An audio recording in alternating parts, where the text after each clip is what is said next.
Sawadee-ka. Hello and welcome to Daily Wisdom, Walking the Path with the Buddha. Today is our Pali Canon in English study group, and we're studying the words of the Buddha.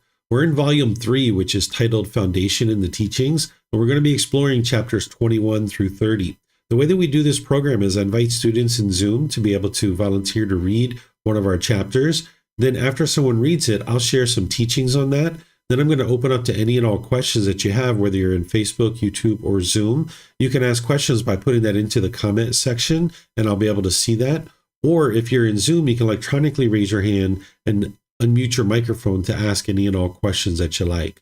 So is there anyone in Zoom who would like to volunteer to read this first chapter, chapter 21?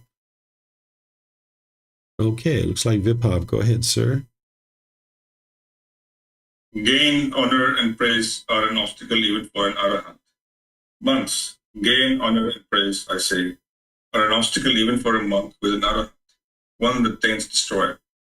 When this was said, the Venerable Ananda asked the master teacher Gotama, "Why, Venerable Sir, are gain, honor, and praise an obstacle even for a monk who attains destroyer?" "I do not say, Ananda, that gain, honor, and praise are an obstacle to this unshakable liberation of mind. But I say they are an obstacle to his attainment of these peaceful dwellings in this very life, which are achieved by one who resides diligent, dedicated, and determined. So dreadful are gain, honor, and praise, so bitter, vile, obstructive to achieving the unsurpassed security from bondage, enlightenment. Therefore, Ananda, you should train yourself thus. We will abandon the arisen gain, honor, praise, and we will not let the arisen gain, honor, and praise persist obsessing our mind. Thus, should you train yourself." Thank you. All right. Thank you, sir. So this chapter is all about the fetter of conceit, which, remember, the 10 fetters are the 10 individual pollutions that are in the mind that you're working to uproot and eliminate out of the mind in order to be able to experience enlightenment. That's what you're purifying the mind of in terms of the path to enlightenment and purification of the mind. So conceit is the 8th fetter. This is where the mind's measuring and comparing, judging others, thinking that you're superior or inferior to other people, and making yourself either superior or inferior to other people are just as dangerous. Because if you put yourself above people, you're going to tend to talk down to people, and people are going to push you aside because they're not interested in being around you. And nobody likes it when somebody's, being arrogant and prideful and talking down, thinking that, they're all puffed up and boastful. But also, if you're putting yourself below people, people are going to think that you lack confidence. So like in a professional environment, if you were going to your boss's office and you were all shaken up thinking that they were above you, then you're not going to appear to have confidence, and now the boss doesn't feel comfortable to staff you on certain projects. So putting yourself below people are just as dangerous as putting yourself above people. And what the Buddha teaches is to eliminate that fetter of conceit so that now you can just view everybody as equal. This conceit is coming from our animal existences, that when we were in the animal world, we needed conceit. We needed this pecking order because we needed to know who's the alpha male and who's the alpha female, because they were teaching us how to hunt and survive as wolves. And the matriarch of our elephant herd, she was teaching us where the food, the watering holes, the migration paths are. And if we didn't know who was above us in this elephant herd, we'd just be a roaming elephant in the jungle, not really knowing how to survive. So this pecking order in the animal world is needed in order to survive. But here in the human world, we actually don't need this. So when people come out with arrogance and pride, or what we might call the ego, people usually just push you aside. Or you're putting yourself below people and the mind is shaken up in that situation. Because if you put yourself above people, in certain situations, you're going to put yourself below people too. So here the Buddha is teaching monks, gain, honor, and praise, I say, are an obstacle, even for a monk who is an arahant, one with taints destroyed.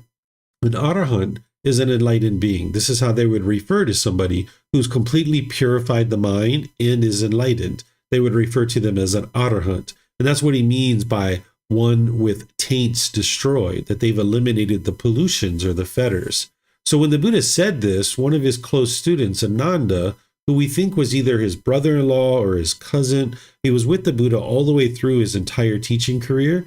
He says kind of like, okay, hold on, Mr. Buddha, right? He didn't say that exactly, but he said, hold on, Mr. Buddha. Why, Venerable Sir, are gain, honor, and praise an obstacle, even for a monk with taints destroyed? Because Ananda's kind of confused, like, hold on a second. If someone's enlightened, then gain, honor, and praise wouldn't be an obstacle for them because they're already enlightened. At that point, there's no longer any struggles or difficulties. So then the Buddha comes back in and he says, I do not say, Ananda, that gain, honor, and praise are an obstacle to his unshakable liberation of mind. Because by the time you get to enlightenment, your mind is unshakable. It's liberated. It's been fully purified, that there's nothing that can shake up the mind. It's steady and stable. So the Buddha is saying, I didn't say it was an obstacle to his unshakable liberation, that his mind's already enlightened. This person's mind is already enlightened. Instead, he says, they are an obstacle to his attainment of those peaceful dwellings in this very life, which are achieved by one who resides diligent, dedicated, and determined. So he's saying it's an obstacle to his attainment of enlightenment, right? So each individual person who's making their way to enlightenment, this conceit is an obstacle for you. And that's why you really need to keep your mind in check, because as you're becoming more and more enlightened, you're going to be getting focus, concentration, clarity, deep memory. You're going to notice that you have wisdom about the world that other people don't have. And it's really easy for the mind to become conceited. I've even seen this with students. Sometimes people study with me, sometimes for 3 years, and their mind's getting all focused and concentrated from all these teachings. And all of a sudden their conceit comes out and they think they're my teacher, right? And they start talking down to me and putting expectations on me and trying to control me. This is possible because the mind experiencing more and more focus and concentration from the teachings that this teacher is sharing, now all of a sudden their mind thinks that, wow, I'm so far above this teacher, where the teacher doesn't view students as being above or below them. Instead, a teacher views everybody as being equal. But with the mind's conceit in an individual's mind, they can try to put themselves above people or below people. And this is the mind's constant internal struggle. And that's why the Buddha says, so dreadful, Ananda, are gain, honor, and praise, so bitter, vile, and obstructive to achieving the unsurpassed security from bondage or enlightenment. Because this ego will actually hinder you from getting to enlightenment. It'll actually hinder somebody from even getting on the path to enlightenment. Because the ego will make you think that everything you're doing is wonderful and everyone else is the problem. Right? And now an individual doesn't even get on the path to enlightenment because it thinks that, hey, I'm fine. Everybody else is the problem here. But then once you get on the path to enlightenment, even when you understand that part of the goal is to dissolve and eliminate the ego, this conceit, the mind can sometimes become conceited because it's starting to experience more and more concentration and focus and clarity. But also you're going to start getting all these compliments from people.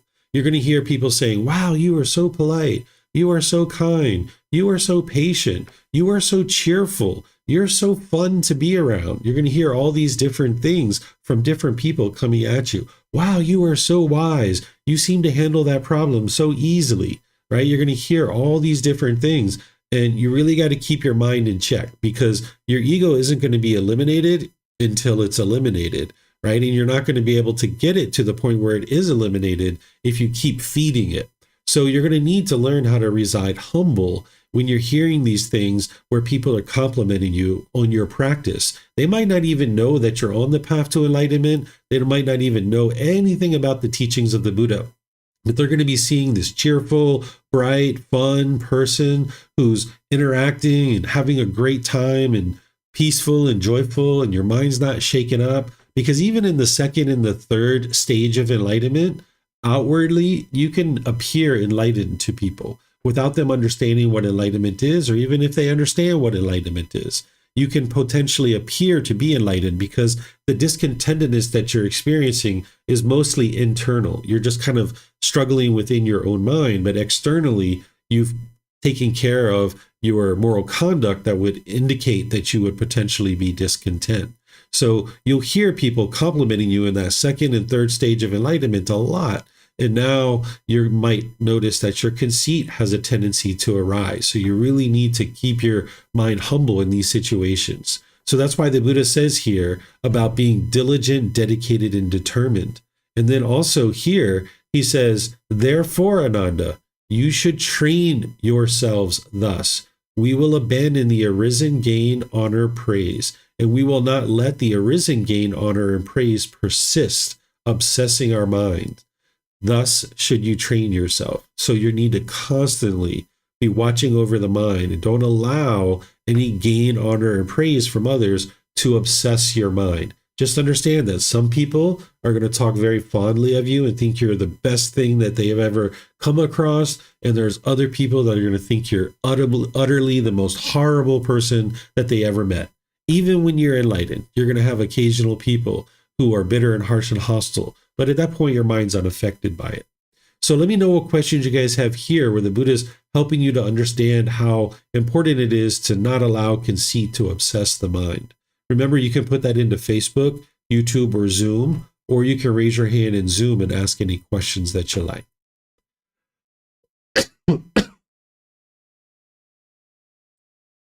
Okay, I'm not seeing any questions anywhere. So I'm going to move to this next chapter. Is there someone who would like to read chapter 22?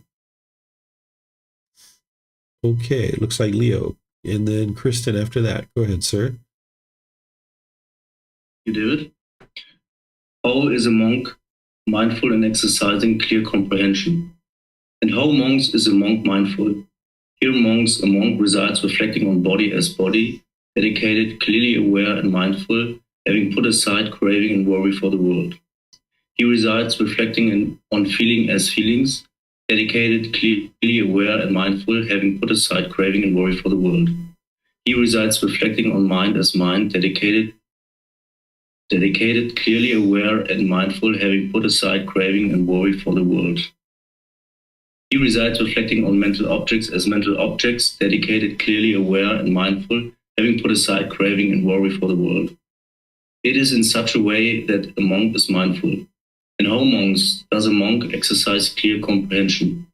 Here monks, a monk is one who acts with clear comprehension when going forward and returning, when looking ahead and looking aside, when drawing in and extending the limbs, then wearing his robes and carrying his outer robe and bowl, when eating, drinking, chewing his food and tasting, when defecating and urinating, when walking, standing, sitting, falling asleep, or waking up, speaking and keeping silent. It is in such a way that a monk exercises clear comprehension. Thank you. All right. Thank you, Leo. So this is the step number 7 and 8 on the Eightfold Path, where the Buddha is talking about right mindfulness, and then he's also talking about right concentration here. So for those of you guys that have studied this with me, you've heard me talk about this. So I'll just give you like a brief little overview. But remember, there's a lot more detail here than what I'm going to share with you in this class. So if you guys would like more detail about this, just let me know and I will help you either here or offline, or I can also guide you to other resources where I share this in more detail. What the Buddha is talking about here is the 4 foundations of mindfulness. He's explaining the life cycle that discontentedness is going to take, so that way you can be aware of each of these aspects of the mind and what you can then do to apply right effort to eliminate the discontentedness out of the mind. So mindfulness is having awareness of the bodily sensations associated with discontentedness arising. Before the mind gets conditioned pleasant feelings, painful feelings, or feelings that are neither painful nor pleasant, there's going to be bodily sensations associated with this. With anger and stuff like this, it might be tingling in the body, tightening in the chest, tightening in the throat, heat in the face, pressure in the skull. And what you would like to do is be able to cut off and let go at the bodily sensations, because that's preserving your mind to not experience that discontent feeling. You're not suppressing your feeling or repressing it. You're cutting it off and letting it go before it even becomes a feeling. So the Buddha is cluing you into this life cycle that discontentedness is going to take. Because if you miss it as a bodily sensation, it's going to become a feeling, and then you've got to get it out of your mind. It's a lot harder to get it out of the mind once it's in the mind. Then it's going to affect the condition of the mind. If you don't eliminate it as a feeling, that's where you've been grumpy or irritable for several minutes, hours, or days, or even a week or two. And then there's those mental objects, which are the deeply rooted containers in the mind, which are the 10 fetters. So you're going to need to have awareness of each of these, where you can be aware of the bodily sensations, the feelings, the condition of the mind, and you're going to need to know the symptoms of the mental objects, which are the 10 fetters, so that when you see those arising with your mindfulness, you can take action. You can apply right effort to cut that off and let it go. So the Buddha is making sure that you understand you're going to need awareness of each of these four things. And they're actually four separate things that you can distinctly see. And the more that you train your mind with breathing mindfulness meditation, it'll help you to develop this mindfulness, because you can get to a point where these bodily sensations, that you have about 8 to 10 seconds of that before the feeling actually comes into the mind. Right now, you might just be blowing past that stuff so quick that you might not even be noticing the bodily sensations.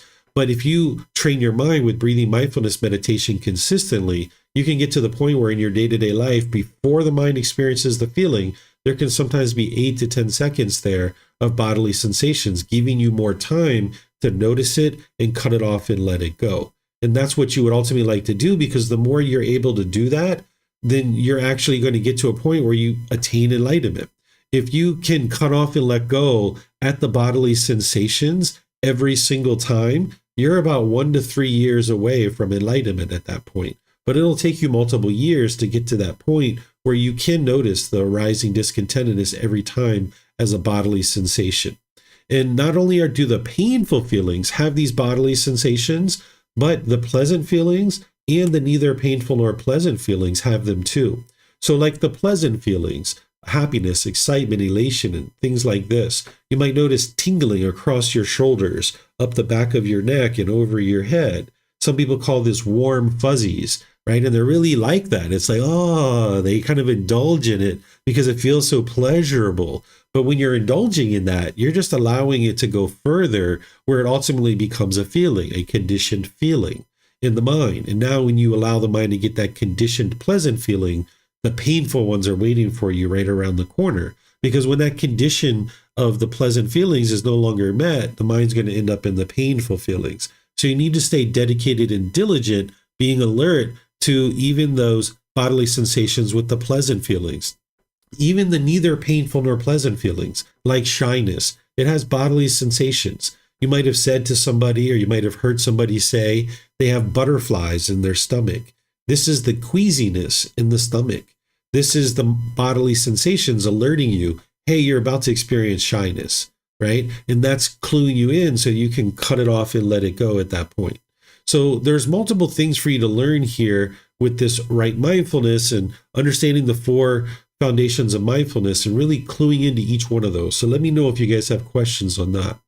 This next part is where the Buddha is describing singleness of mind as part of right concentration. If you guys remember when you studied the foundational programs with me, I said in the Eightfold Path, the Buddha describes right concentration. He describes the jhanas, which are preliminary phases that the mind goes through before you get to the first stage of enlightenment. That's a byproduct of putting together the entire Eightfold Path. But I shared that there's other parts of his teachings where he's explaining to you how to practice right concentration. And this is just one of those parts, because right concentration, the way you practice it is to develop a meditation practice and to develop singleness of mind. Here, he's describing singleness of mind, where an individual acts with clear comprehension. And he's giving you these different functions like walking forward and returning, looking ahead, looking aside. He's just giving you all different kinds of options. When you're drinking, chewing your food, that you're just focused on one thing at a time. Even when you're defecating and urinating, right? So if you're not practicing singleness of mind, that means your mind is jumping around from thing to thing to thing to thing to thing. And now it's very hard to focus, to be concentrated. So even when you're coming to these classes each week and you're needing to focus on the person reading or focusing on me teaching, this is actually honing your mind to be able to practice singleness of mind, where you notice that your mind's wandering and wanting to go somewhere else. You would like to cut that off and let it go and just do one thing at a time. Whereas if you're just focusing on the class, that's perfect for you. But if you're listening to the class, surfing the internet, checking your emails, sending out text messages, all these kinds of things, you're not actually taking this opportunity to train your mind to have focus and concentration or this clear comprehension.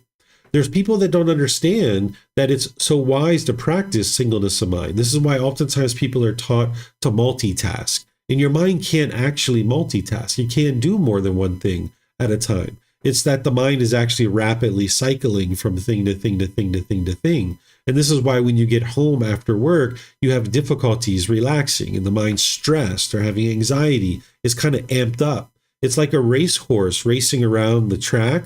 When it goes to the barn, it can't calm down. It's all amped up and hyped up. And that's the same thing with the mind, is if you go to work each day and you're racing around like a racetrack, when you come home, it's very hard to actually rest and relax. So there's people that don't even know that singleness of mind is so important, and people are trying to do things all over the place.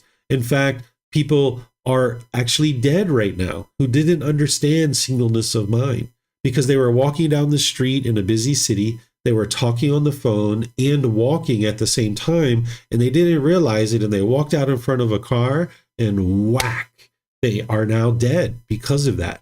This is the unwholesome karma. It's not punishments and rewards. It's the results of your decisions. That because they didn't understand the unwise aspects of trying to do multiple things at one time and not focused and being concentrated, they actually walked into the middle of the street when there was a car coming, and now they're actually dead. Even when people are defecating and urinating, they sometimes take their phone into the bathroom, and you're sitting there on the toilet with your phone. And next thing you know, you drop it in the toilet, and now you got to buy a new phone. $500, $1,000, whatever it is to buy a new phone. This is the unwholesome karma of not practicing singleness of mind.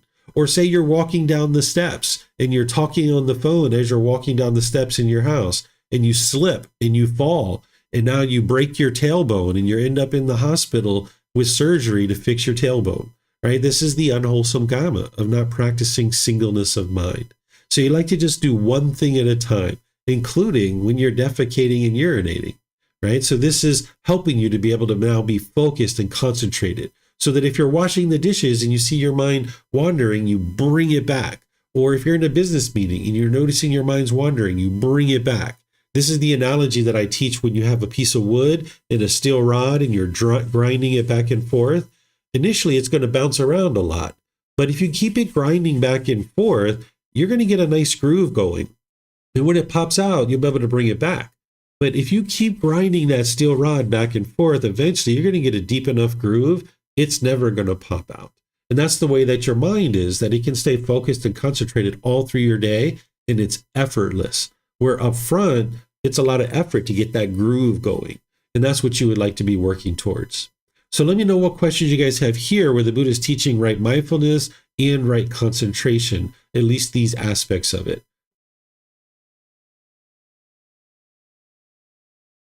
Okay, I don't see any questions, and I think Kristen would, Viphav has a question. There we go. Viphav, go ahead, sir. I actually had a question. I think I have asked you before. It's like some of the mindfulness practices that are being practiced in the world today are kind of maybe taking some of these, the last part of the text, and saying that that is mindfulness, not really like doing the four foundations, but maybe like focusing on each and every bite of food that you eat, or like when you're like not focusing on those four foundations, but actually focusing just on the act of doing something. So did you have any comments on that? Yeah, the way that I teach right mindfulness and right concentration is what you'd like to practice, but you're going to hear people describing this in so many different ways. But I know that what I'm describing to you is actually what works. Okay. And I guess the question on like getting to the point where you can understand that like feeling is arising, and as even you reflect to the body, like a bodily sensation. It happens sometimes. Like I guess when I'm watching like a basketball game or a cricket match or something like that, it kind of sometimes happens that way, that you are seeing something happen and then you feel that something arising, or like, you know, like a bodily sensation arising, and you can cut it off. But in a lot of cases, it's kind of very not obvious, and it's kind of straight away becomes a feeling and goes to the mind. So how do you kind of get it to a point where you can even like it comes across like as a bodily sensation, and doesn't even become like a feeling. Yeah, that's where your breathing mindfulness meditation comes in. The more you practice breathing mindfulness meditation and you practice mindfulness all day long, you'll get elongated periods of time where those bodily sensations are occurring. They are occurring, but they might be so quick that the mind has such a strong craving that it's just boom, you don't even notice it, and the mind's going straight into the feeling. But there are some bodily sensations there. But as you practice the breathing mindfulness meditation and your mindfulness all day long, that'll get elongated more and more, and you'll be able to then step in and actually apply right effort. So you just need more development of the mind. Thank you. Mm-hmm. You're welcome. And it looks like Leo has a question. Go ahead, sir. Thank you, Mr. David. In the hospitality, for example, normally people are raising around a lot, also in as a waitress or breakfast service. What would you say there? Is it maybe the unwholesome job, or because it's difficult to practice singleness of mind? You can still practice singleness of mind in a food service business. I used to do a lot of that work when I was growing up, and I was practicing singleness of mind. You just do one thing at a time. So you can focus on taking the order, and now you're just taking the order, right? And if somebody behind you is saying, hey, I need some water, I need some water. Yes, ma'am, or yes, sir, I'll be with you in a moment. And then because you say that, you stop taking the order, and you might address that person, and then now you're taking the order. Right? Or maybe you just ignore that person and you just focus on taking the order. So you just do one thing at a time. And then when you're done with the order, you go turn that in, and then now here's the order, right? You just do one thing at a time. It'll work perfectly for you. You just need to get used to doing it and see the effects and the results that it's going to produce wholesome results for you, because your mind actually can't do more than one thing at a time. It's actually just rapidly cycling. And you can move a little bit swiftly. You don't need to just be like slow and mundane when you're practicing these teachings. You can actually go a little bit swiftly in a job like that, but you still would like to practice just doing one thing at a time. Okay. Yeah. Actually, I just today I did a testing day on this. It was breakfast service because I'm looking for a new livelihood, and sometimes like workers who also work with you, they say like, oh, Leo, you also need to do this there or there, and oh, there's a guest over there. So to ignore that, I think it would be offended. It would be because they are a higher person, right? So it seemed for me a little bit difficult sometimes. But I think I see what you mean. The only reason why something would be difficult for someone is because the mind lacks wisdom and it lacks training. That's the reason why it's difficult. So anything that we're talking about in terms of what an enlightened being is practicing, of course, it's going to seem difficult to the unenlightened mind because it lacks wisdom and it lacks training. So that's why what we're describing is this is the ideal. This is what you're working towards. And now you gradually work towards that. But you've got to get rid of that. This person is a higher person than me. That's the conceit, measuring and comparing. And you need to eliminate the, oh, I don't want to offend them, because you can't offend other people. This is the lack of wisdom that the mind has. You need to be able to understand true reality and be able to see that if they're feeling offended because you didn't address them, their own mind is causing that, not yours. Thank you. Mm-hmm. You're welcome. And I think, Kristen, you would like to read the next chapter, right? Thank you, teacher. Okay. Wonderful and marvelous quality of the Tathagata. That being so, Ananda, remember this too as a wonderful and marvelous quality of the Tathagata. Hear, Ananda, for the Tathagata's feelings are known as they arise, as they are present, as they disappear. Perceptions are known as they arise, as they are present, as they disappear. Thoughts are known as they arise, as they are present, as they disappear. Remember this too, Ananda, as a wonderful and marvelous quality of the Tathagata. Thank you. All right. Thank you, Kristen. So here, what the Buddha is doing is he's describing qualities that his mind has so that his students then know that they need to cultivate those same qualities as well. So this is just another teaching on right mindfulness, where he's explaining to his students, hey, the Buddha, I already can see and I'm aware of whenever feelings arise, when there's perceptions or when there's thoughts in the mind. A Buddha would know these things, that they were able to see those things. So he's helping them to be able to see that you need to notice when they arise, when they're present, and when they disappear. This is having mindfulness or awareness of mind. So now his students would know that this is a quality that they need to cultivate as well. Because an enlightened being is just going to describe to you what is their practice, what is it that it took for them to be able to get to this enlightened mental state. And here's him describing, hey, this is one of the qualities that he has, is being able to notice feelings, perceptions, and thoughts as they arise, as they're present, and as they disappear. So let me know what questions you guys have here on this one. Okay, looks like Leo. Go ahead, sir. Thank you. In your comments to this chapter, you said the practitioner can train the mind to be filled and overflowing with wholesomeness. Could you say maybe something about that? Like what kind of wholesomeness, loving kindness and all these other things? Yeah, the wholesome qualities are generosity, loving kindness, and wisdom. That's the three main wholesome qualities. But there's other wholesome qualities too, like mindfulness and generosity and patience and all these other kinds of things too. So you can train your mind to be permeating with these qualities, but you need to have right mindfulness in order to be able to do that. Because where you see the wholesome qualities, you're going to need to support and encourage those in the mind. And where you see the unwholesome qualities, you're going to need to abandon those and eliminate those out of the mind. That's part of your practice of right mindfulness and applying right effort. So that's how you do it. So as you are aware of these wholesome and unwholesome qualities, now you apply right effort. That's where the real work is being done. Where the right mindfulness is just kind of like your radar and kind of overlooking the mind. And your right effort is actually taking the effort to either support and encourage the wholesome or eliminate the unwholesome.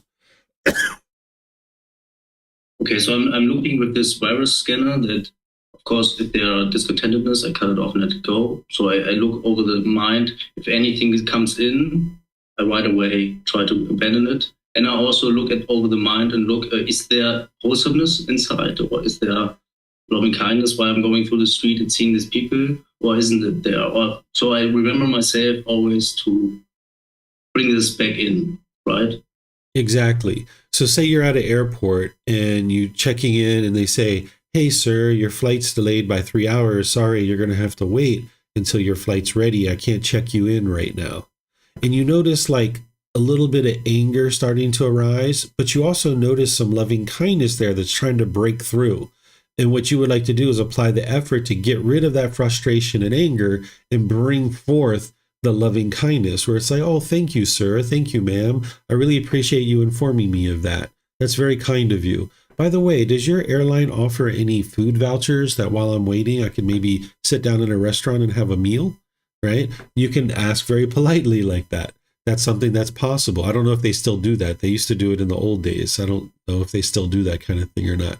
But that's what you would like to do with your mindfulness, is notice those wholesome and unwholesome qualities and actively apply effort to eliminate the unwholesome and arise the wholesome. And that's what's going to be the effort that you need to apply on your way to enlightenment. But once you get to enlightenment, it's just always there. There's just always wholesomeness. There's never any unwholesomeness. Your mind's just effortlessly practicing the wholesome qualities because your mind has been fully upgraded to this new operating system. Okay, thank you. You're welcome. All right, looks like Vibhav might have a question. Go ahead, sir. Yes, I guess the question I had was, they said that the Tathagata feelings, for the Tathagata, the feelings are known as there, right? So does an enlightened being still have feelings arise and then they're able to cut them off? An enlightened... Oh, sorry, I thought you were done. Yeah, I'm done. Okay, so an enlightened being isn't going to have conditioned feelings. They're going to have wholesome qualities that are in the mind. They're going to be experiencing those unconditioned mental qualities that are just always there. Once somebody gets to enlightenment, there's no longer any effort to be able to do these things that he's talking about here. That is just already there. An enlightened being doesn't experience conditioned feelings. Their mind is just effortlessly practicing. So what he's talking about here is this is the qualities that it took for him to get to enlightenment. And now, students, this is what you're going to need to practice as well in order to be able to get to enlightenment. Okay, but what about things like perceptions? Like sometimes I know when, like we have discussed, sometimes you think, like one point you thought that I was a manager, but I'm not. That's a perception that you had, right? Or that it's like that. So there's something that you might not have conditioned feeling, but you might have perceptions. Yeah, an enlightened being is going to have perceptions and they're going to have thoughts, but they're not going to cling to those. So they know when their perceptions are rising, when it's present, and when it's disappearing. So they're not going to cling to it. Same thing with thoughts. If they have a thought, they're not going to cling to it. But what an unenlightened being is going to do is they're going to cling to their perceptions, or they're going to cling to their thoughts. And now they're going to start making decisions based in those perceptions. So thinking that someone is potentially a manager, I don't recall this example 100%, but let's just say that's what I was doing, where I thought that you were a manager. Well, there's no decisions that were made based on that. Because, and I'm not saying I'm enlightened, but an individual who's enlightened, they're not going to make decisions based on a perception. Instead, they're going to find out what is the truth and then make decisions based in the truth. And that's how they're going to ensure that their decisions are 100% wise. And then that's going to produce 100% wholesome karma for them. Okay, so I guess just to recap, enlightened being does not have conditioned feeling, but they can have perceptions and thoughts, and they don't cling to them. Exactly. Thank you. Yep, you're welcome. Let's see. We don't have any other questions anywhere. So now let's go to the next chapter. Would someone like to read chapter 24? Okay, looks like Alberto. Go ahead, sir.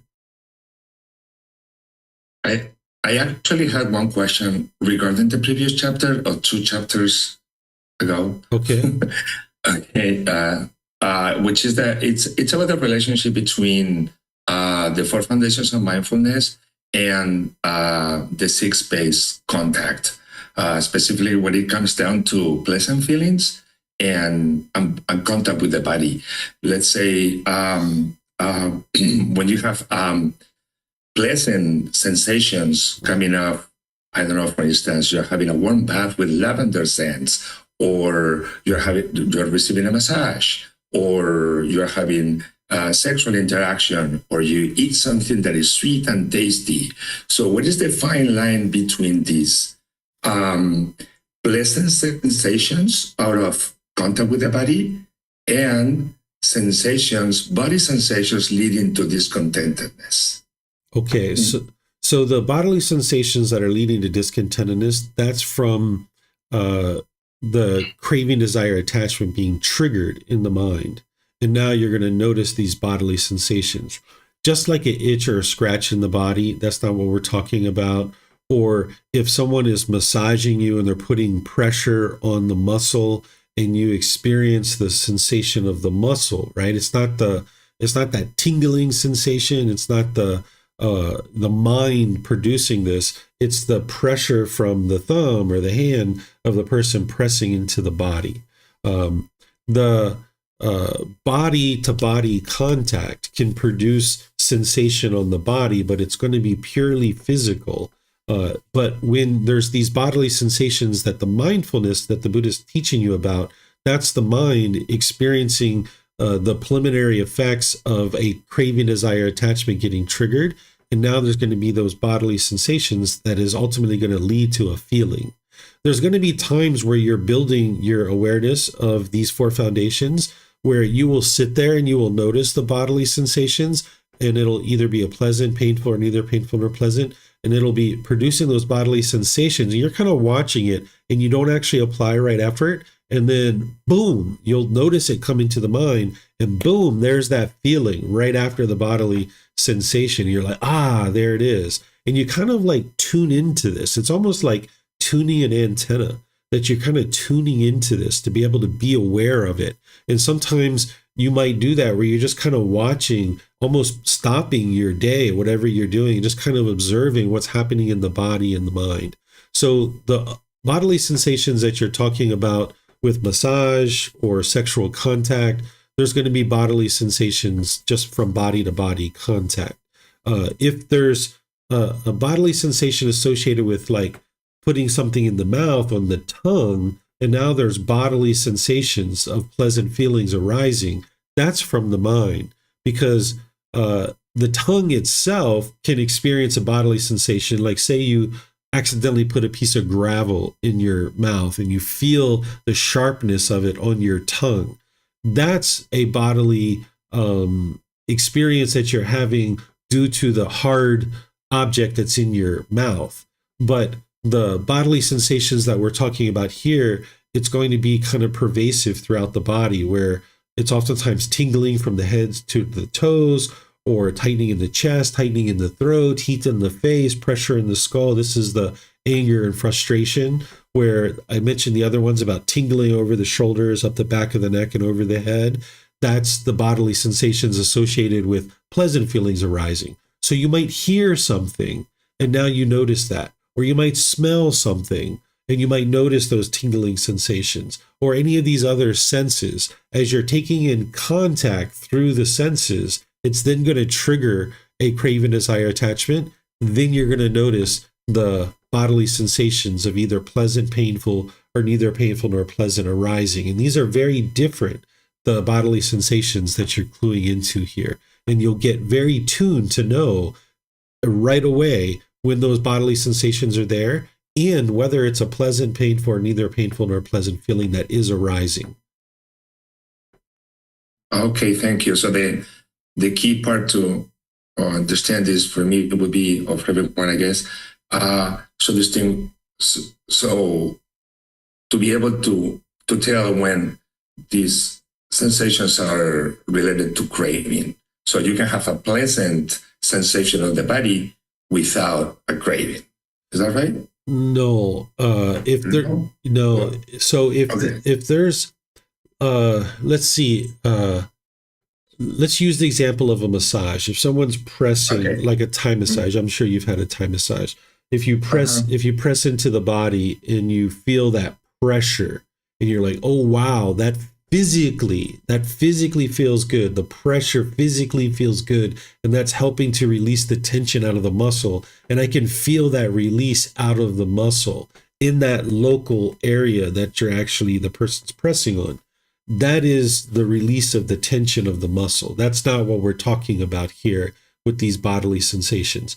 But as someone's pressing on the muscle and you feel the tension release, and now the mind experiences, oh wow, that feels so good. And now you feel tingling from your toes, up your body and over your head. That's the bodily sensations we're talking about, because now a trigger has happened where the mind has been triggered with this craving, desire, attachment that's inside the mind. Okay. Yeah, I see it more clearly now. Okay, good. Thank you. Yeah, you're welcome. And Vibhav, do you have a question on this one? Yes, so I guess I was just wondering, like the craving, desire, or attachment is triggered in the mind. And so I was wondering, why does that trigger like a bodily sensation first, not something else? Yeah, because there's the non-physical mind, then there's the brain, right? The brain is the physical organ. These two things are actually connected, right? So the mind, when it's craving, desire, attachment gets triggered, it now sends a signal to the brain. The brain is where the central nervous system is, and now it sends that bodily sensation down into the body. And now the body experiences that bodily sensation. Okay. Have you studied biology before with the brain and the nervous system and all of this stuff? Long time ago. Okay, you might need to go back and look my at that. favorite subject. Okay, Wasn't my favorite subject. so there's the mind, right? The non-physical mind, and it's connected to the brain, and then the brain is where all the physical stuff is happening. And now this is you have your nerves going from your brain down your spinal column out through all the rest of the body. So when the craving in the mind is triggered, it triggers something in the brain, and now the nervous system sends that out through the nervous system, and that's what the body is experiencing, that bodily sensation. And the mind can be aware of all of this that is happening. Yeah, so that makes sense. I guess the question is like, why does the bodily sensation happen before it turns into a feeling? That's the life cycle that it is happening. That's just the way that this being is constructed. The Buddha is basically handing you an instruction manual and saying, here, this is how this being is constructed. This is what's going to happen as a result of your cravings getting triggered. Okay, thank you. Yep. Okay, Sean, you have a question? Yes. The one for me that is a little bit confusing is flavor. It doesn't give you a bodily sensation. You don't get any kind of feeling up and down over your body or anything, but it gives you a sort of pleasantness in your tongue. I could almost say it feels like it's almost localized to your tongue, but you don't get these conditioned feelings about it. Could you explain a little bit about that specific example? I kind of struggle with that one a little bit, period. If you haven't noticed that yet, then I would say you need to just pay more attention, because you certainly can.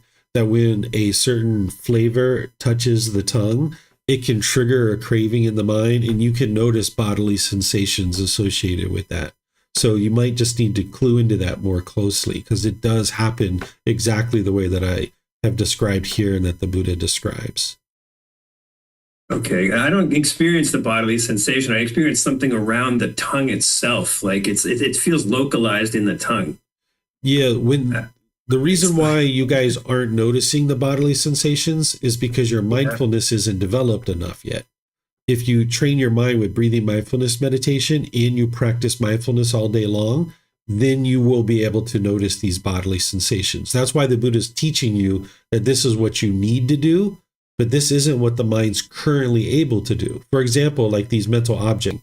So it's not that this is how your mind currently works. This is how you need to develop your mind to get so tuned in that you can be aware of each of these things. Like, you guys are probably more aware of the feelings for sure, and the condition of the mind. These two usually people are well aware of, but the bodily sensations they're typically not aware of, and the mental objects people typically aren't aware of. That's something you need to actively work to develop with your meditation practice, that you're developing your mindfulness regularly 2 to 3 times a day for 30 minutes.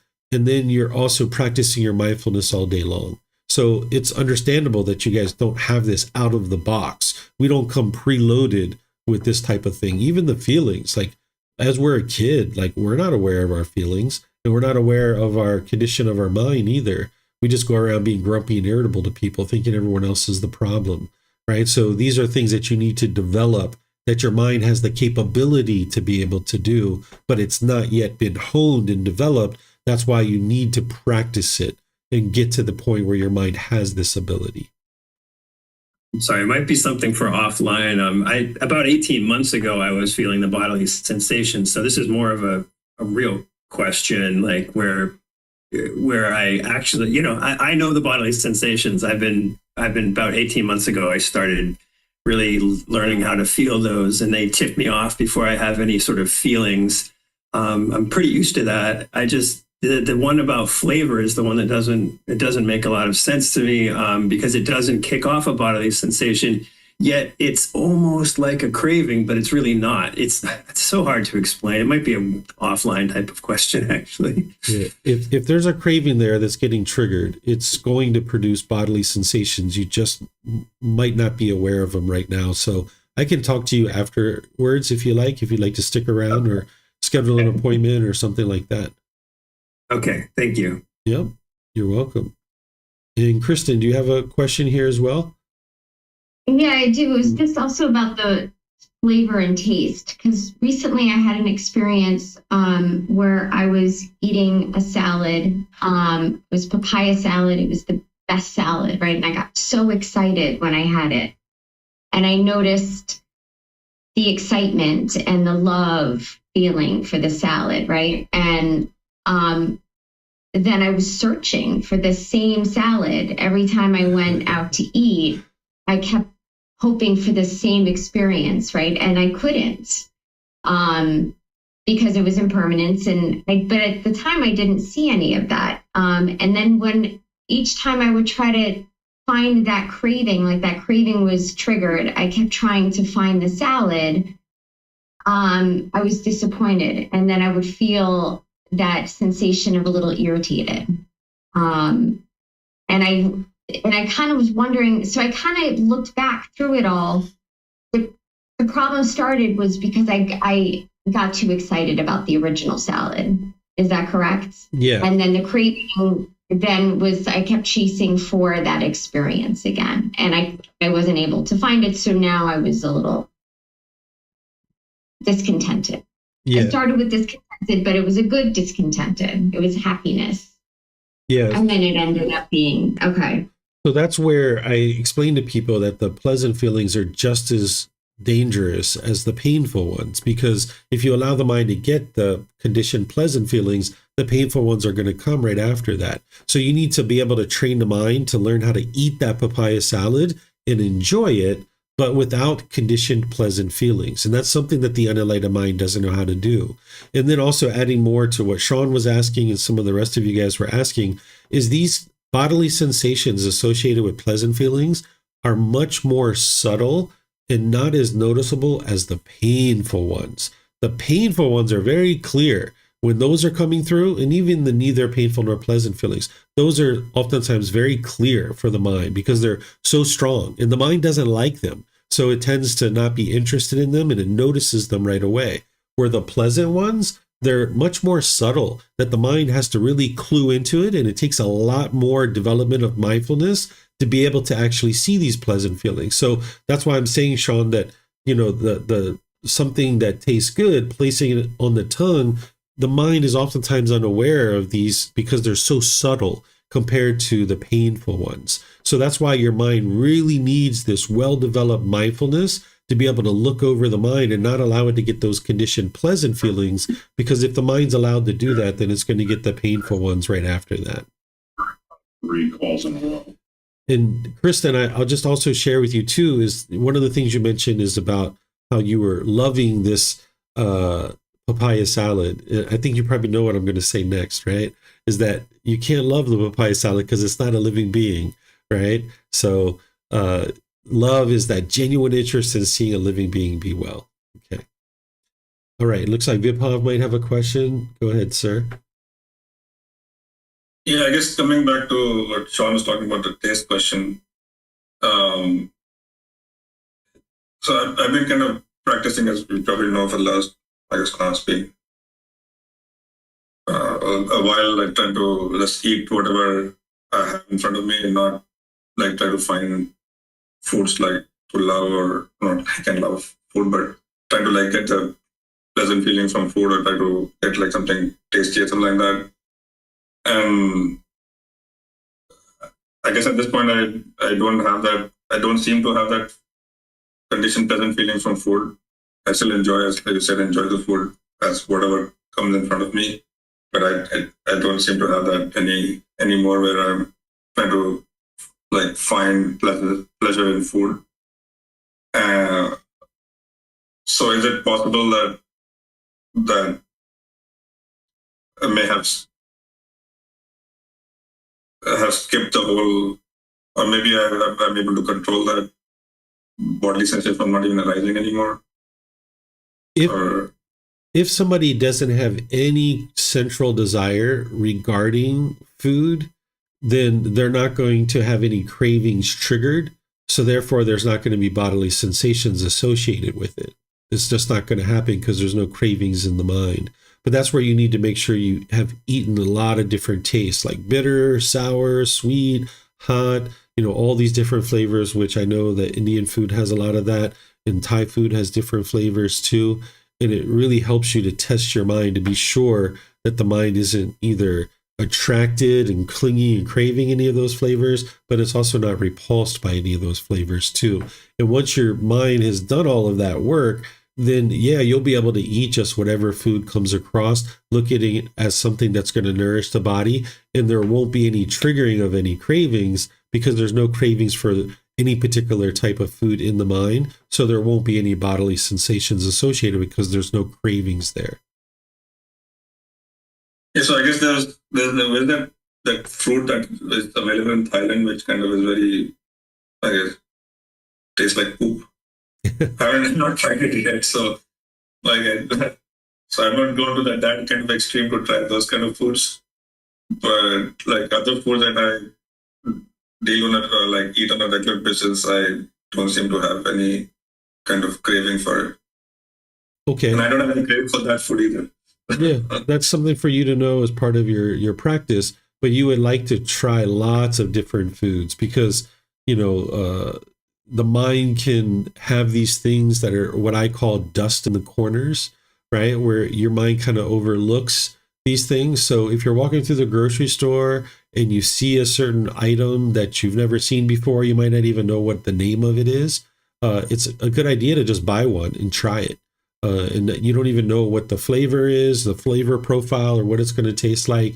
You just purchase it and have fun with it. And you just taste it. And you're like, that's an interesting flavor. I've never experienced that flavor before. Wow, that's really pungent, right? And that's kind of like a helpful thing for you to do, especially when you go to different countries that you've never been to. You'll see things that you've never seen before. And you have no idea. Is it going to be sour, sweet, bitter, astringent? What is going to be the flavor here? And you don't know, and you just bite it and see how the mind functions experiencing that flavor.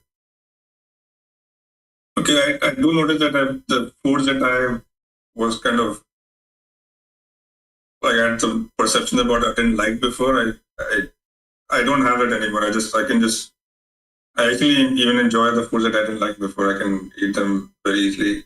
Like I wasn't very, about paneer, right? I mean, an Indian food. That's something that I never really liked when I was growing up, but I can eat it now without any kind of feelings about it. I just enjoy it as it is.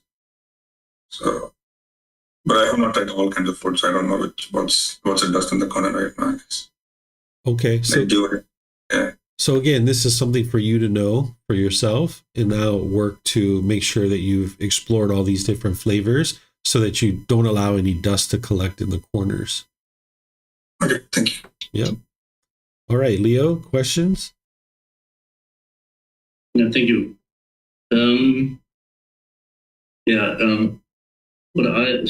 In Germany, we had like really cold weather, like -degrees a few days ago, and then almost from one day to the next, it was like really warm, like 18 degrees, 16 degrees, sun. So really nice weather, right? Where pleasant feelings can come up really easily.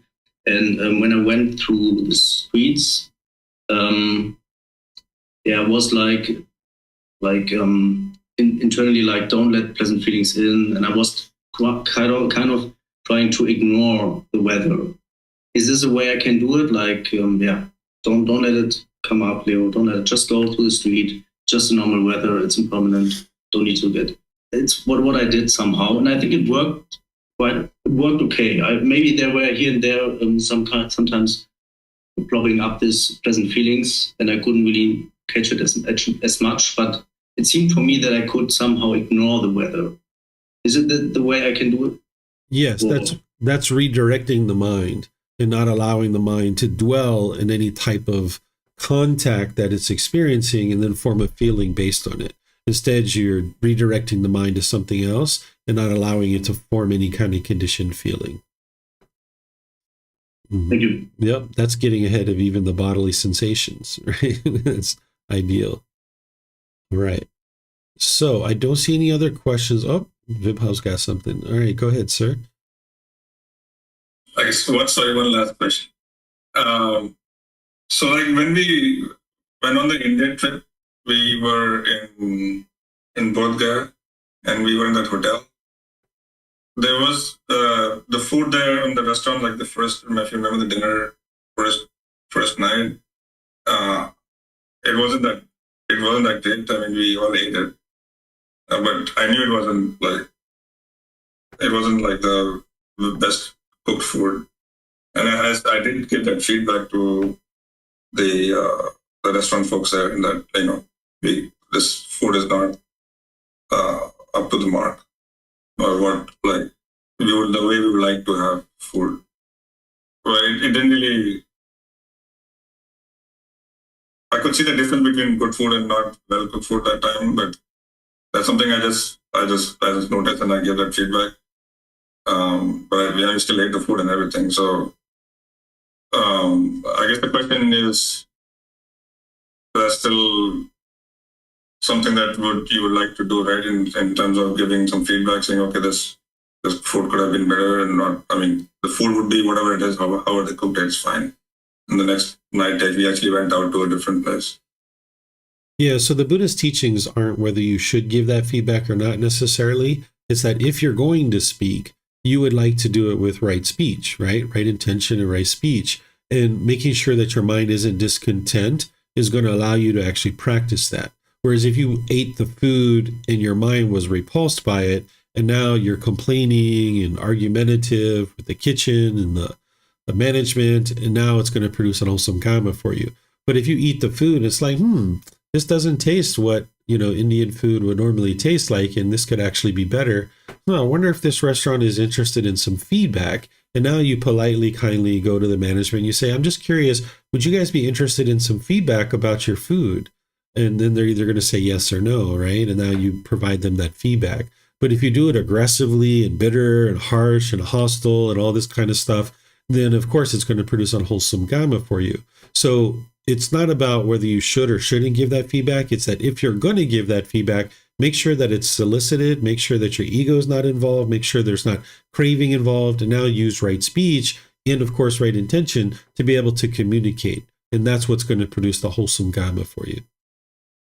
Okay, I guess it wasn't fully solicited. It was kind of probably given in an unsolicited fashion. I didn't ask them if they would be willing to take feedback. I just kind of gave it. Yeah, there was probably a craving from you. I noticed when we were on that trip that you maybe wanted other students to have a certain experience, right? Because you are from India, you maybe have a certain craving or clinging for everybody to see India in a positive light. And now when you see and experience food that isn't what you know to be the best, maybe you felt like, hey, I want to go over here and give them this feedback. And now the mind's conceit is involved in that.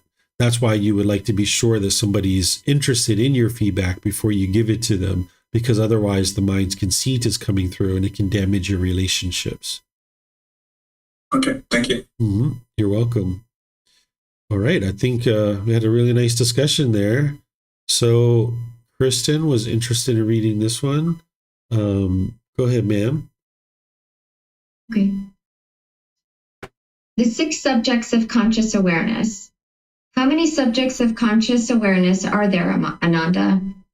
There are, Venerable Sir, 5 subjects of conscious awareness. Good, Ananda. Therefore, Ananda, remember this 6th subject of conscious awareness too. Here, ever mindful, a monk goes forward. Ever mindful, he returns. Ever mindful, he stands. Ever mindful, he sits. Ever mindful, he lies down to sleep. Ever mindful, he undertakes work. This subject of conscious awareness, developed and cultivated in this way, leads to mindfulness and clear comprehension. Okay, thank you, Kristen. So what you're going to get here from these discourses that we're starting to explore is how the Buddha is essentially teaching you to always practice mindfulness from the moment you're waking up in the morning, all day long, and as you're going to sleep at night. That's what's actually going to help you to be able to fully transform the mind. Because when you're waking up first thing in the morning, you can have thoughts invade you, right? Where it's like, oh, I don't want to go to work. This is so horrible. Do I really have to be in that meeting today? Or it could be pleasant thoughts. oh, I can't wait to get that bagel and cream cheese. Oh, it's going to be so good when I get downstairs to the kitchen. And then you get down there and maybe your child or your wife or husband has eaten your bagel and cream cheese. And now you're like, you're frustrated and angry, right? So as you're waking up in the morning all day long, and even as you're going to sleep at night, your thoughts can invade you there too. And you need to stay diligent and dedicated. So you're going to see this as part of the teachings of the Buddha. That's what he's actually teaching here, is just to stay aware of the mind all day long. No matter what you're doing, it's that virus scanner that's in the back of your mind, overlooking the mind at all times. So let me know if you guys have questions on this one. Okay, I don't see any questions here. So now we'll go to the next one, which is number 25. And I saw, Sean, you raised your hand last time. Would you like to read again? Or read? Sure, sounds good. Yep. Having full awareness when lying down. Ananda, if his mind inclines to lying down, he lies down, thinking, while I am lying down thus, no evil, unwholesome states will invade me. In this way, he has full awareness of that. Okay, so this is once again a discourse where the Buddha is helping people to understand that even when you're lying down, you need to be practicing mindfulness, that you need to be aware of any unwholesome states that might come into the mind. That's what's going to help you to fully transform your mind. Because if you weren't aware in the morning and you weren't aware in the evening as you're either waking up or you're going to sleep at night, your thoughts can invade you. Your mind's not going to experience enlightenment. By the time you get to enlightenment, there's no unwholesome thoughts. Your mind is completely cheerful, bright, glad, uplifted at all times during your day. And the only way to get to that is to practice mindfulness all day long. And it needs to be well developed so that you can practice it all day long, even as you're kind of groggy and starting to wake up in the morning. So let me know if you have questions here. This is something similar to the last one, but just really honing in on when you're lying down. Okay, I don't see any questions. So we'll go to chapter 26. Is there someone who would like to read this? Okay, Leo. From darkness to light, from light to light. And how, great king, is a person, one heeding from darkness to light. Here some person has been reborn in a low family of kandalas, bamboo workers, hunters, cartwrights, or waste collectors. A poor family in which there is little food and drink, and which subsists with difficulty, one where food and clothing are obtained with difficulty, and he is ugly, unsightly, deformed, chronically blind, or crippled-handed, or lame, or paralyzed. He is not one who gains food, drink, clothing, and vehicles, garlands, skins, and ointments, bedding, housing, and lighting. He engages in wholesome conduct of body, speech, and mind. Having done so, with the breakup of the body after death, he is reborn in a good destination in the heavenly world. Suppose, great king, a man would climb from the ground on the palanquin, or from a palanquin on to horseback, or from horseback to an elephant mount, or from an elephant mount to a mansion. This person, I say, is exactly similar. It is in this way, great king, that a person is one heeding from darkness to light. And our great king is a person, one heeding from light to light. Here some person has been reborn in a high family, an affluent Katiya family, an affluent Brahmin family, or an affluent household family, one which is rich with great wealth and property, with abundant gold and silver, abundant treasures and commodities, with abundant wealth and grain. And he is handsome, attractive, graceful, possessing supreme beauty of complexion. He is one who gains food, drink, clothing, and vehicles, garlands, skins, and ornaments, bedding, housing, and lighting. He engages in wholesome conduct of body, speech, and mind. Having done so, with the breakup of the body after death, he is reborn in a good destination in the heavenly world. Suppose, great king, a man would cross over from palanquin to palanquin, or from horseback to horseback, or from elephant mount to elephant mount, or from mansion to mansion. This person, I say, is exactly similar. It is in this way, great king, that a person is one heeding from light to light. Thank you. All right. Thank you, Leo. So one of the things that was going on during the lifetime of the Buddha is there was a very strong caste system in place. That if you were born into what they considered to be a low family, that they felt like you were just destined for kind of a subservient life and, not very helpful outlook on your life. Where conversely, if you were born into what they consider to be a high family, like a rich, affluent family, that you were destined for greatness. And what the Buddha was teaching people as part of this path is that it's not where you're born that determines whether you're a wholesome person or not, or what type of life that you're going to have. It's about the decisions that you make. It's about cultivating wisdom, making wise decisions, and you can actually experience a wonderful life no matter where you're born and what type of family you're born into. So he was really kind of turning this caste system upside down on its head to be able to show people that, hey, you can improve your life no matter what type of situation you're born into.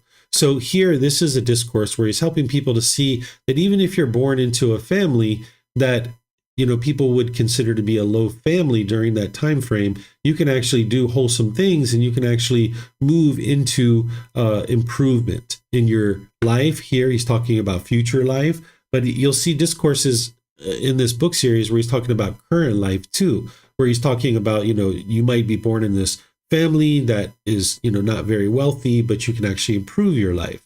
And he also talks about affluent people who can actually make unwise decisions and go down into the darkness. He calls that going from light to darkness, right? So here he's talking about darkness to light and light to light, but he also talks about the opposites of these too, where you're going from light to darkness, or from other positions to other positions in terms of this darkness and lightness. So here he's just helping people to see that it doesn't matter where you're born. You can cultivate wisdom, make improved decisions, and you'll experience improved results.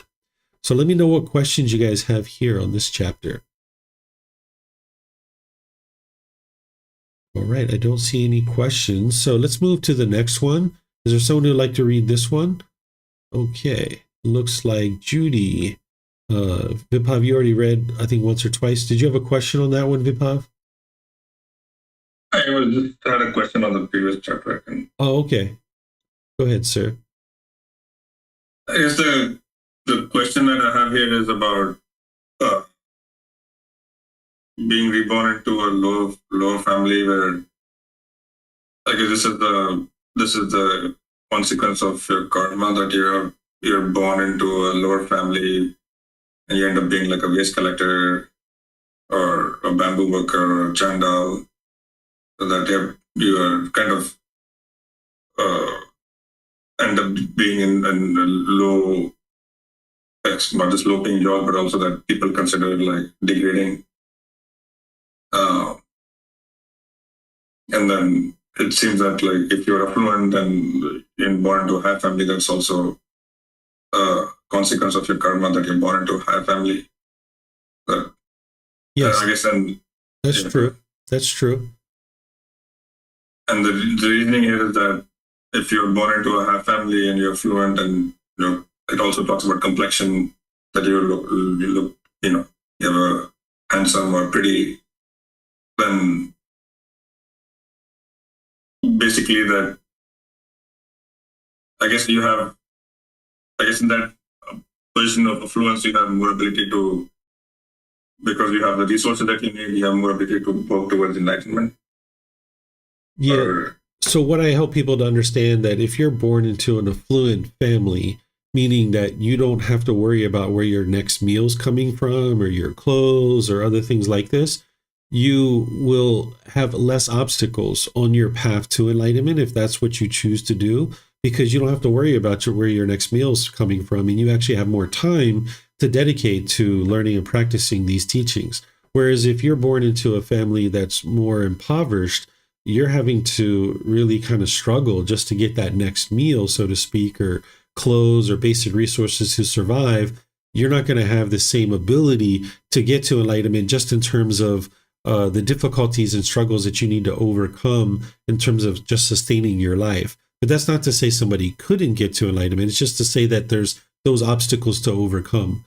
And now you overcome those obstacles. And everybody has obstacles on the path to enlightenment. Even someone who's in an affluent family, they have obstacles too, because they can become complacent, right? And there's other things like this as well. So all people are able to make their way to enlightenment, but whether someone chooses to do that or not is a choice for them. And having removed the obstacle of needing to acquire the basic necessities for life, that's one less obstacle that you need to overcome in order to be able to now learn and practice. Like all of you, you've overcome those obstacles to a certain degree. Like there's people right now that don't have a computer, don't have a mobile phone, that have no ability to listen to me teaching on the internet right now. There's quite a few people in the world that are like that, right? So those people can't even get access to these teachings at this point because they haven't even been able to get an electronic device to be able to access the teachings.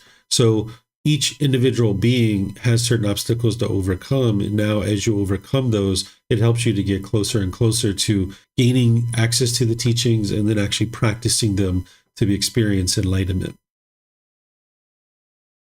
Thank you. Mm-hmm. You're welcome. Okay, so it looks like Judy would like to read this next one. Yes. Harmoniously without disputes.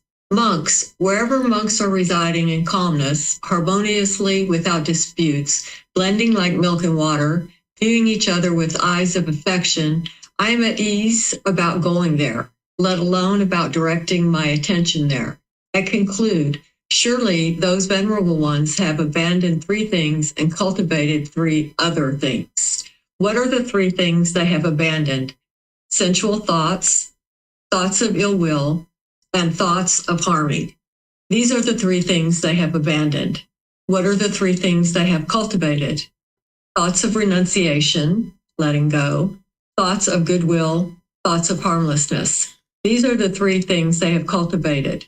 Wherever monks are residing in calmness, harmoniously, without disputes, blending like milk and water, viewing each other with eyes of affection, I am at ease about going there, let alone about directing my attention there. I conclude, surely those vulnerable ones have abandoned these three things and cultivated these three other things. Okay, thank you, ma'am.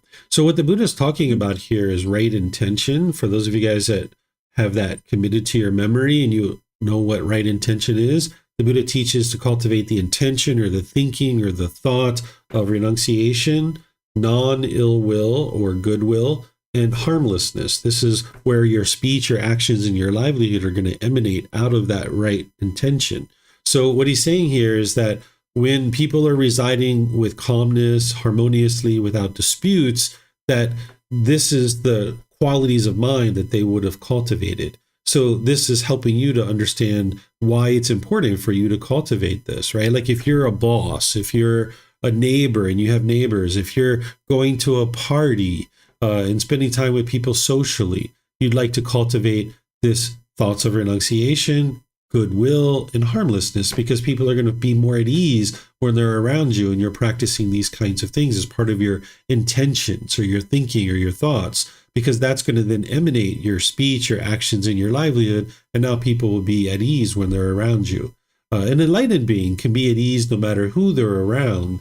But the Buddha is just saying, hey, there's this kind of like really nice way to kind of conduct yourself in a way that puts everybody's mind at ease. And if someone's not at ease, of course, it's their own mind that's causing that, but they don't necessarily know that. So by you practicing these wholesome teachings, you'll be able to see that it'll be easier for you to blend with other people like this milk and water that the Buddha is talking about.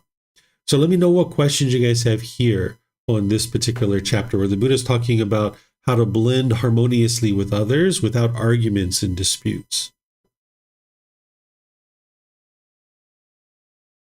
Okay, no questions here. So we'll go to the next chapter. This is chapter 28. Is there someone who would like to read this one? Okay, we've got a bunch here. We'll take Kushi since she hasn't read yet. Okay, I can read this one. And my voice is clear? Sure is. Okay. Disputes arise from craving. Craving is a cause of seeking. Seeking is a cause of gaining material possessions. Gaining material possessions is a cause of evaluating. Evaluating is a cause of desire. Desire is a cause of clinging. Clinging is a cause of possessiveness. Possessiveness is a cause of stinginess. Stinginess is a cause of guarding of possessions. And because of the guarding of possessions, many unwholesome, unskillful things come to be. There arise the taking up of stick and sword, weapons, fights, disputes, arguments, accusations, harsh speech, lying, and other evil, unskilled states. Okay, thank you, ma'am. So, the Buddha focuses on craving, desire, attachment a lot as part of his teachings because you're working to eliminate that because that's what produces discontent feelings. But that's also what produces the unskillfulness in terms of your moral conduct. And as you guys probably know, the Buddha is a master at showing this cause and effect, cause and effect, cause and effect. It's almost like a domino effect, this sequence of events that is going to occur as a result of one particular thing. There's these dominoes that fall, right? So starting out with craving, where the mind is longing and yearning, now the mind is going to start seeking. It's going to start looking around, right? Like you're craving a new phone, or you're craving a new stereo, or you're craving a new car, right? Now you're going to start seeking and looking around for this thing. And now when you're seeking, then eventually you're going to gain a particular material possession where you acquire that.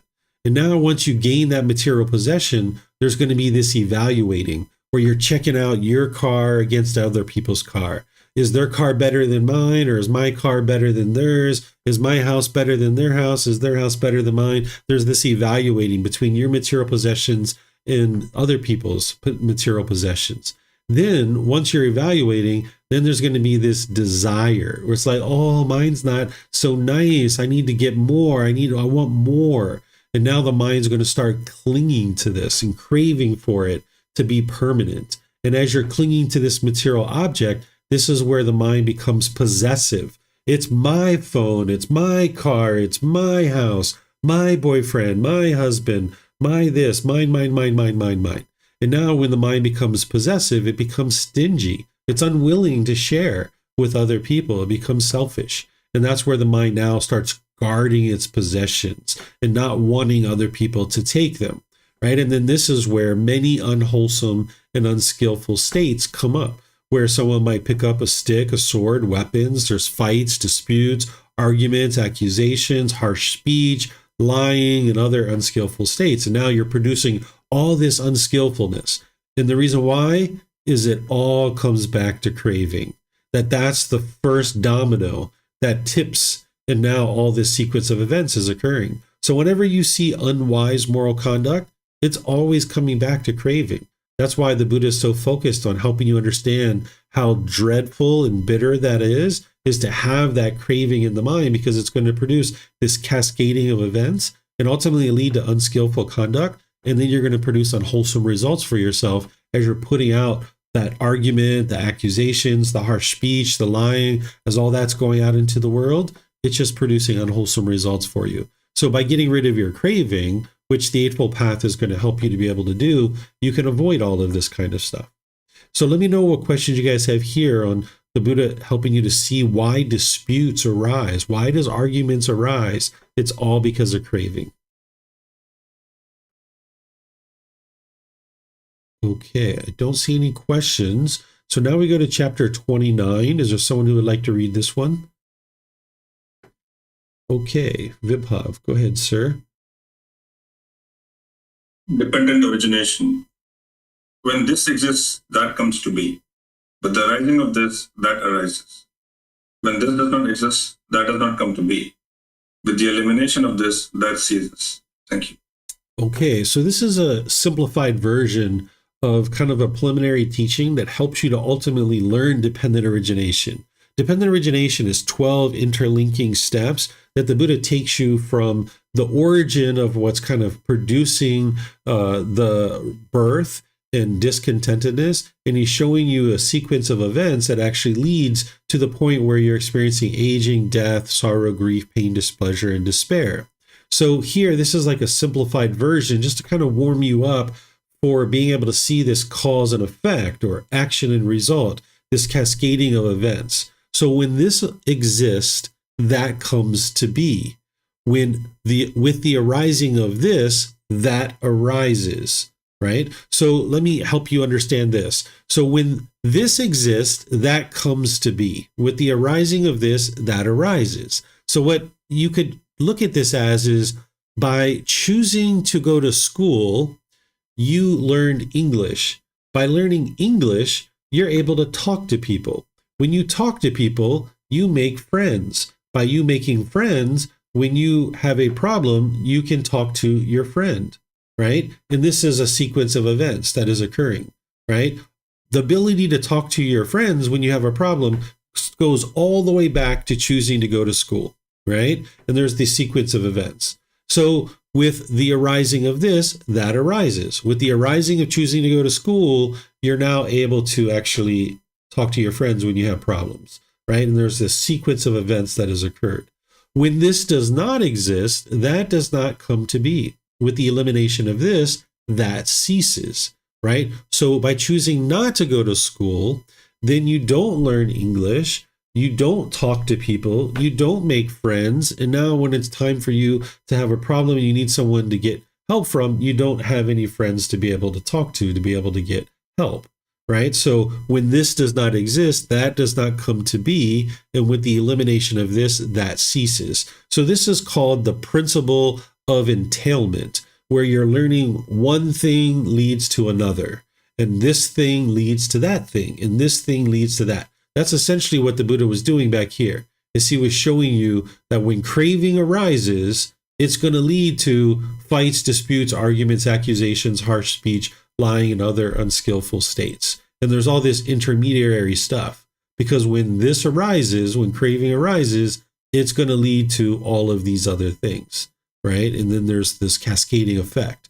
But when this does not exist, when craving does not exist, then arguments do not come to be. When you eliminate your cravings, you won't be arguing with people, right? You won't have fights and disputes and harsh speech and bitterness. With the elimination of craving, then all of that ceases, right? So this is just kind of a simplified version of showing you this cause and effect relationship between when something exists, something else is going to come to be. But when this does not exist, then that does not come to be, because this helps warm you up to be able to then see the interlinking steps of dependent origination. So let me know what questions you guys have here. Looks like Joe has a question. Go ahead, sir. Hello, Teacher David. I don't know if you can hear me or not. I can. Okay, great.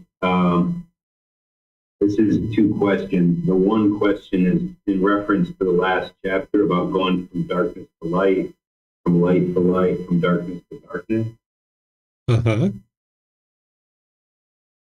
Can we go in those stages in this life?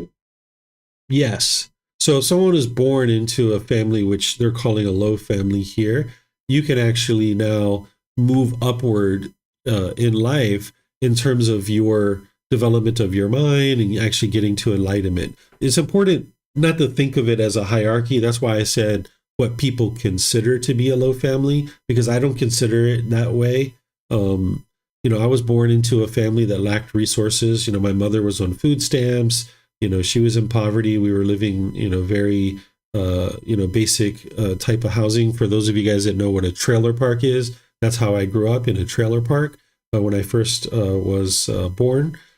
So we can move our life forward. We just need wisdom to be able to build our life and take it in that direction. So it doesn't matter where we're born. We can always develop into a better and better person. Not that someone who's born into poverty isn't a good person or is a bad person, but we can, as our mind is in unwholesome qualities, whether we're born into a family that's impoverished or we're born into an affluent family, we can easily have unwise moral conduct. We can easily have unwholesome things in our mind. We can improve that through cultivation of wisdom, the condition of our mind, but also the state of our life and what resources we have available to us. Through making wise decisions, we can improve all of that.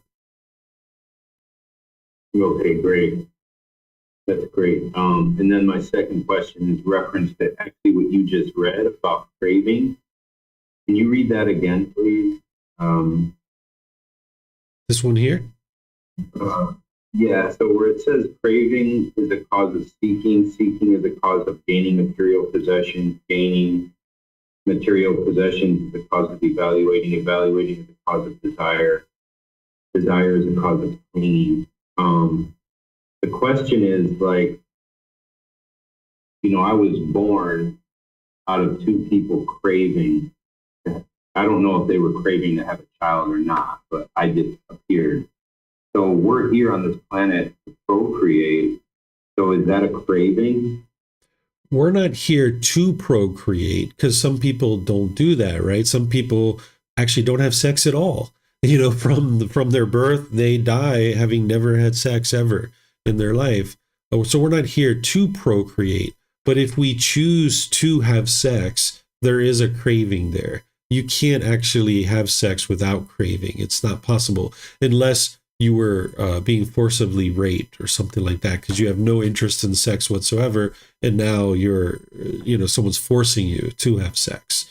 So if you're going to have sex, there's going to be a craving there. If you're willingly having sex, there's a craving there. The mind's longing, yearning for something in this experience. Okay, and then the other question is, and because of the guarding of possessions, many unwholesome and unskillful things come to be.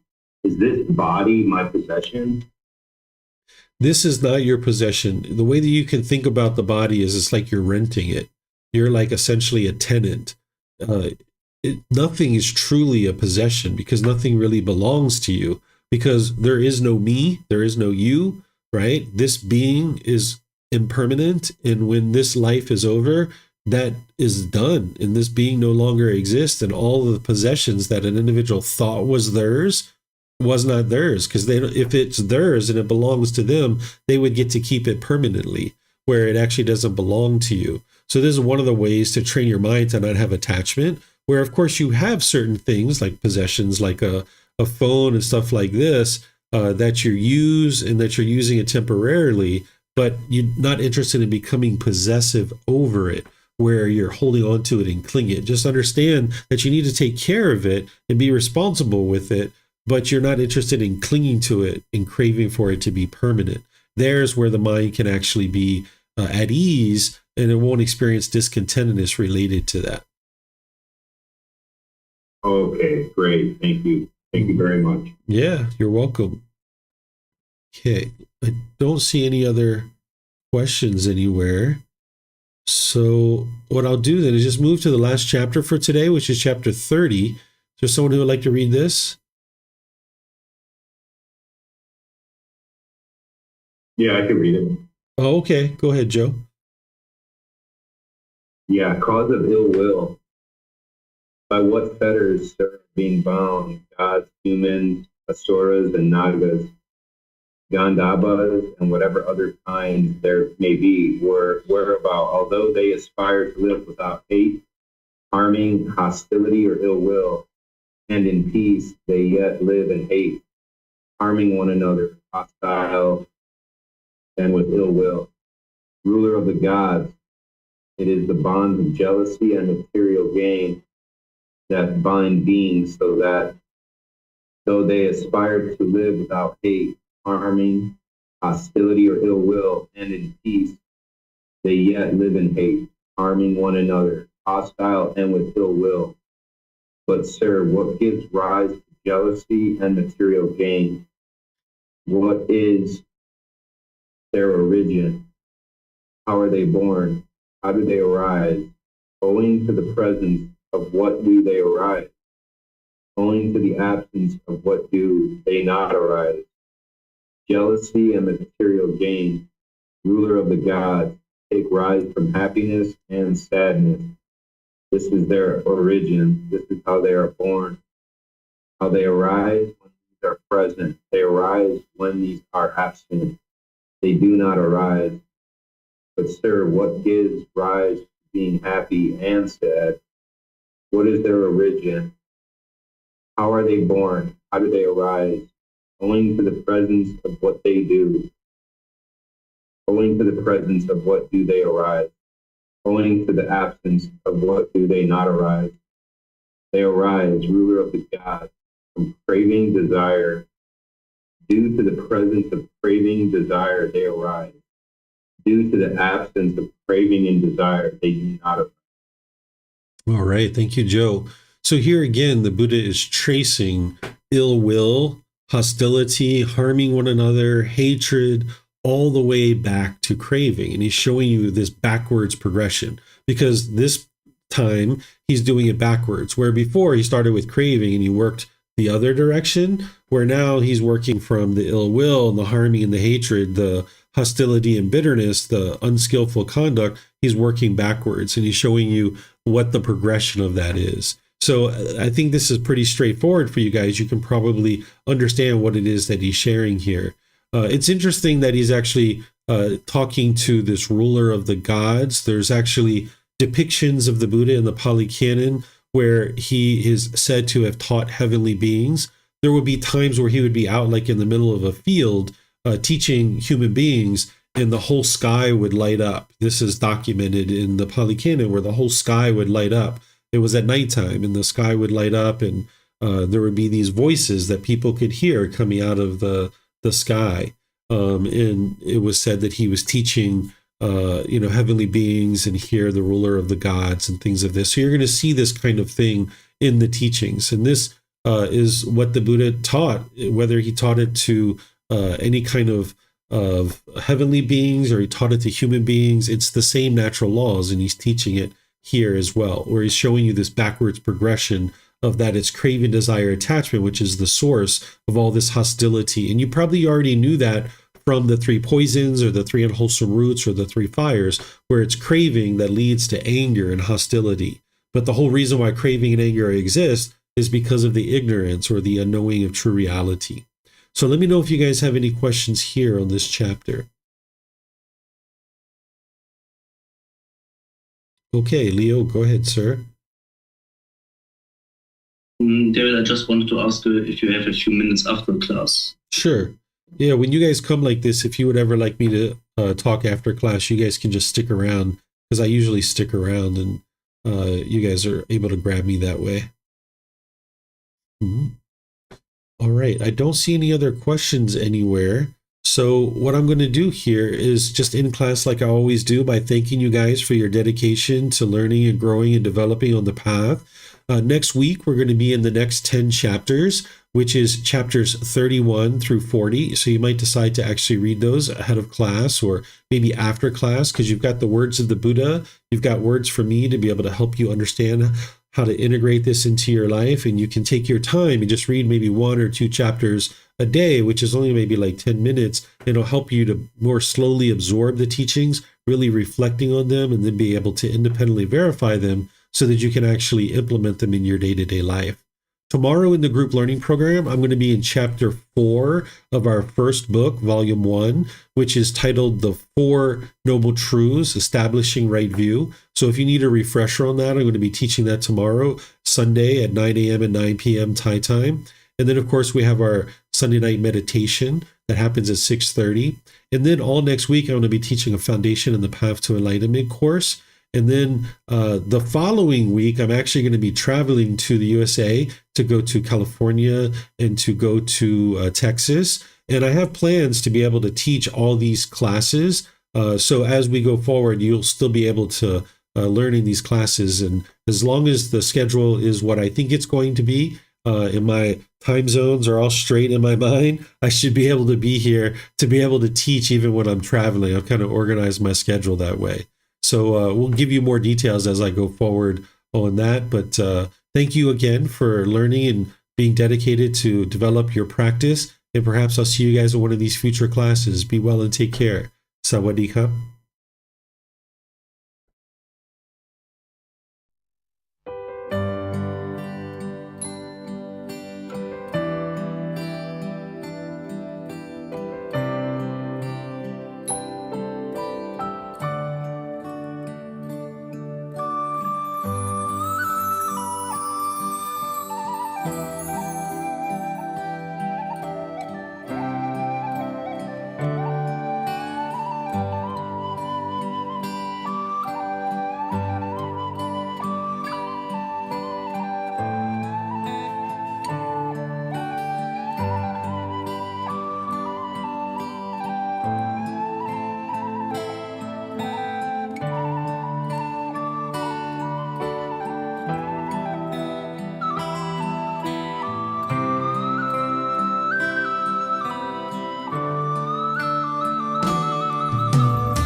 Thank you again for watching. Enjoy your meditation. Look forward to seeing you online and answering any questions that you might have. Thank you so much.